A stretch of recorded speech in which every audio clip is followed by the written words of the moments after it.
Bom dia, pessoal. Vamos aqui para o dia 2 da nossa série de vídeos, série de 40 vídeos, onde nós vamos falar verdadeiramente sobre a obra de Deus, sobre as coisas de Deus, sobre teologia saudável, sobre como ter mais relacionamento com Deus, aprofundar o nosso relacionamento com Deus, sobre como a gente desenvolver uma vida com Deus mais abundante, uma vida mais agradável, que agrade mais a Deus também nos faça bem.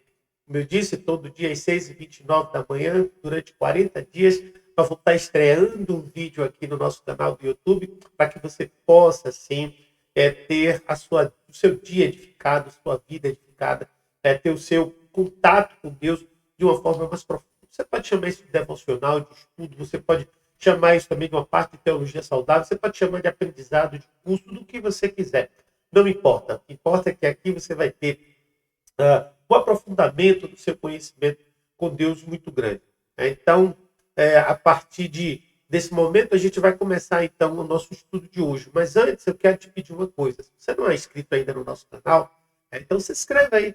Se inscreve aí, aproveite também e compartilhe aí com outras pessoas, para que elas possam também ter o acesso ao conhecimento da palavra de Deus. Mas hoje eu quero responder uma pergunta interessante. Quem é Deus? Quem é Deus? Então vamos lá. A existência de Deus, ela não pode ser provada ou refutada. A Bíblia diz que devemos aceitar pela fé o fato de que Deus existe, pois sem fé é impossível agradar a Deus. Pois quem é Ele, quem dele se aproxima, precisa crer que Ele existe e que recompensa aqueles que o buscam. Isso é necessaríssimo. Está escrito lá em Hebreus capítulo 11, versículo 6. Bom, se Deus assim desejasse, ele poderia simplesmente, amados, aparecer e provar para o mundo inteiro, assim, para todo mundo, que ele existe. Mas se fizesse isso, não haveria assim, necessidade de fé. Então Jesus disse o quê? Porque me viu, você creu? Felizes são os que não viram e creu. Está lá em João capítulo 20, versículo 29. Olha, isso não significa, porém, que não há provas, da existência de Deus. Ou seja, não tem como você provar. A Bíblia diz assim: os céus declaram a glória de Deus e o firmamento proclama as obras de suas mãos, ou a obra das suas mãos. Um dia fala disso e outro dia, uma noite, revela a outra noite. Sem discurso, nem palavras, não se ouve a sua voz, mas a sua voz ressoa por toda a terra e as suas palavras até os confins do mundo. Esse salmo é lindo, né? O Salmo 19, do versículo 1 ao versículo 4. Então, queridos, quando você observa as estrelas, você compreende a vastidão do universo, você admira as maravilhas da natureza, enxergar a beleza de um pôr do sol, todas essas coisas apontam para um Deus criador. Se tudo isso ainda não fosse o suficiente, vamos dizer assim, também há o quê? A evidência de Deus em nossos próprios corações. Ou seja, Deus ele fala conosco nos nossos corações. Está escrito lá em Eclesiastes, capítulo 3, versículo 11, que diz assim, também pôs no coração do homem o anseio pela eternidade. Temos o reconhecimento dentro de nós que há algo além desta vida. Alguém além deste mundo. Podemos até negar este conhecimento. Assim, existem pessoas que negam intelectualmente esse conhecimento, mas a presença de Deus em nós e ao nosso redor ainda é óbvia. É claro que é óbvia. E apesar disso, a Bíblia nos adverte de que alguns ainda vão negar, a existência de Deus. Mas só que a Bíblia diz assim, diz o tolo em seu coração. Deus não existe. É um salmo isso, é o Salmo 14, versículo 1. uma vez que a grande maioria das pessoas ao redor do mundo e ao longo da história, em todas as culturas, e em todas as civilizações, e em todos os países, todas as nações, todos os continentes, acreditam na existência de Deus, acreditam na existência de algum tipo de Deus, deve haver algo ou alguém, né? Causando essa crença. Por isso que a palavra de Deus fala isso, que Deus coloca o nosso desejo pela eternidade.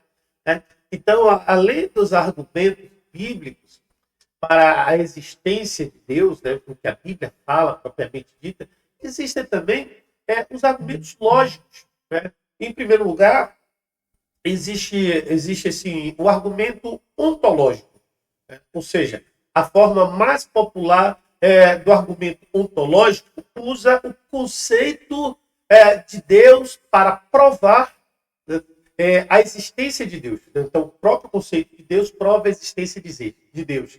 Ele começa com a definição de Deus como um ser do qual nada maior pode ser concebido.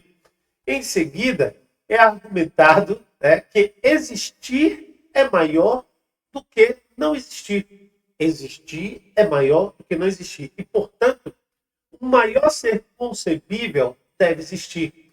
Se Deus não existisse, então Deus não seria o maior ser concebível. Não seria o maior de todos, o que estaria em contradição com a própria definição de Deus, né? A própria definição de Deus.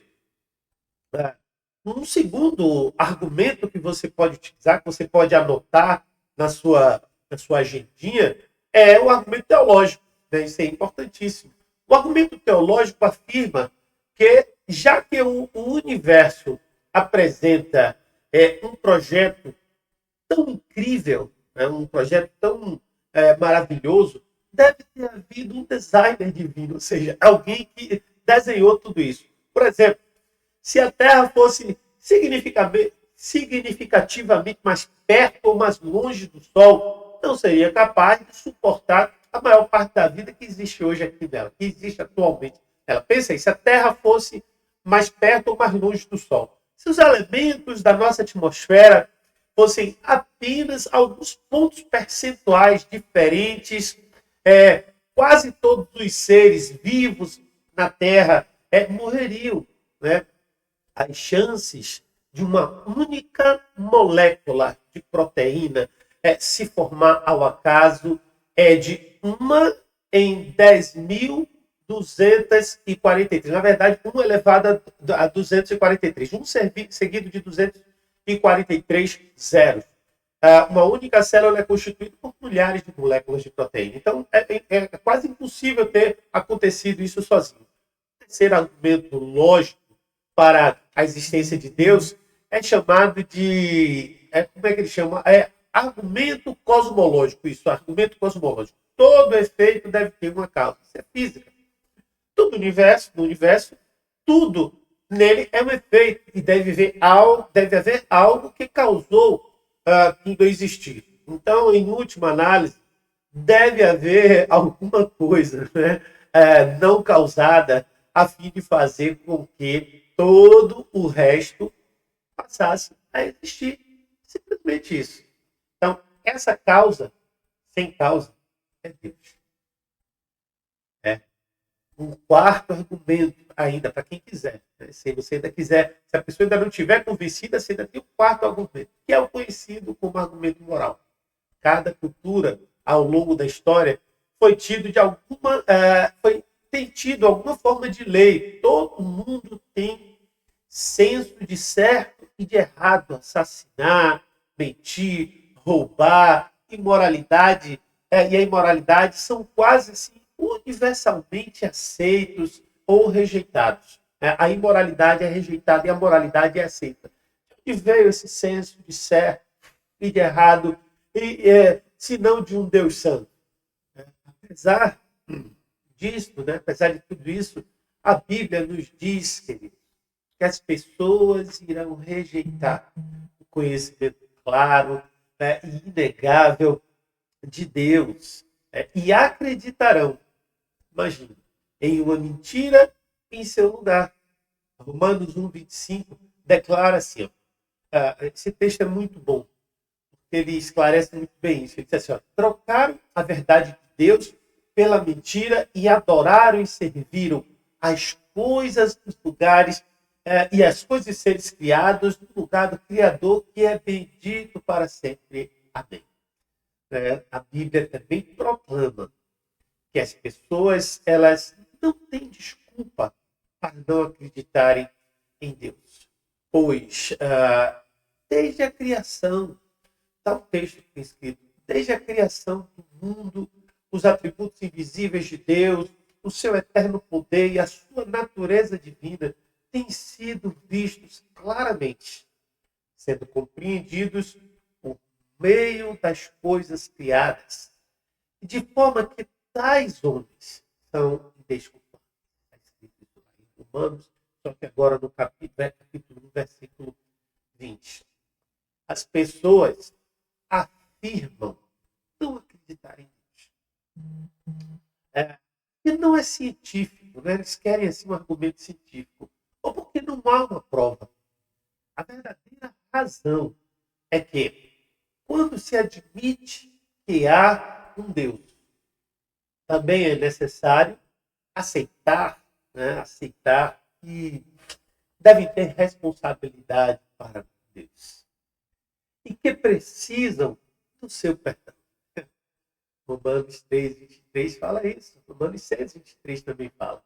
Se Deus existe, então devemos prestar conta das nossas ações a Ele. Se Deus não existe, então podemos fazer o que quisermos. Assim, o que quiser, sem termos com que nos preocupar com julgamento sobre nós. É por isso, queridos, por isso, amados, que muitos querem negar a existência de Deus e se agarram tão fortemente à evolução naturalista, e isso lhes dá, sabe o quê? É uma alternativa a acreditar em um Deus criador. Né? Deus que existe e todo mundo sabe, no fim das contas, que ele existe. O próprio fato de que alguns tentam tão assim agressivamente, às vezes, até provar que ele não existe, já é algo assim, já em si um argumento para a sua existência. Para a sua existência. E como sabemos que Deus existe, como é que a gente sabe que Deus existe?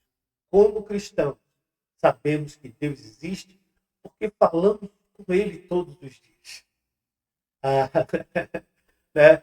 Mas não audivelmente o escutamos falando conosco, mas sentimos a sua presença, sentimos que Ele está conosco, sentimos o seu cuidado, sentimos a sua direção, a sua liderança, né? Conhecemos o seu amor, desejamos a sua graça. Certas coisas têm acontecido em nossas vidas que não tem outra explicação a não ser a presença de Deus. Não tem outra forma possível de se entender a não ser o próprio Deus. Deus tem tão milagrosamente salvado e mudado as nossas vidas, assim, não podemos deixar de reconhecer e louvar a sua existência. Nenhum destes argumentos pode persuadir alguém que se recusa a reconhecer o que já é evidente. E no final, a existência de Deus, ela deve ser aceita pela fé. É isso que está lá em Hebreus 11:6, e a gente precisa entender isso. A fé em Deus não é um salto cego, como muitos acham, escuro, mas um passo seguro. Em um quarto, em um local bem iluminado, onde a grande maioria das pessoas já estão presentes. E você precisa também estar lá e passar isso para frente. Tá bom? Então, essa aí foi o João 6:29 de hoje, para você saber responder, saber explicar, saber dizer quem é Deus e se Deus existe. Tá bom? Então, até amanhã, às 6h29 da manhã, onde nós vamos falar sobre quem é Jesus. Um beijo no coração.